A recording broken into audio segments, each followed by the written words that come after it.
Hi everyone and welcome back to my more important analysis videos on Thursday the 7th of December with me, Rich Perry, market analyst at Hantec Markets. Let's look at cable now. Now cable is is it beginning to settle? Well, it hasn't yet really decisively moved lower today. About 17, 18 ticks out. I mean, it is still corrective. Since Tuesday, basically, the market has sort of rolled over. And Tuesday was a big failure day in terms of the fact that Theresa May did not get her agreement, and subsequently sterling has fallen over. I think it is significantly politically driven at the moment, sterling, and is this now sort of a case of a buying opportunity?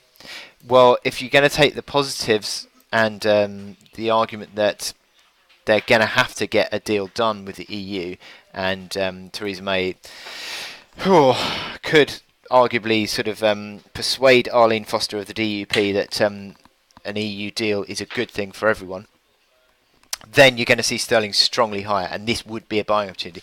If on Friday, when this deadline hits for the EU and there's no deal, then you're going to see sterling sharply lower. So it is effectively, I think, a binary factor here.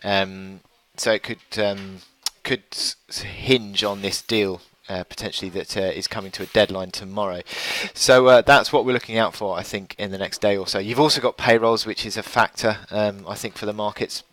Less so, I think, in terms of the outlook, because I think the outlook for politics really does sort of outweigh, or politics for the UK and the EU really does outweigh the dollar strength story. Even though dollar strength is adding to the downside, it is still, I think, a minor detail for cable. But despite that, you sort of retreated back to this uptrend. You've retreated back to the breakout at 33.35.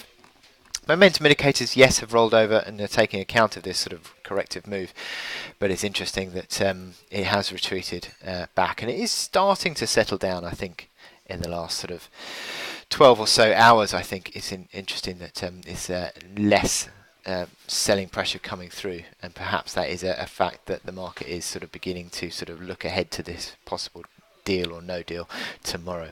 So with that in mind, I wish you good luck in your trading today, and I will speak to you later.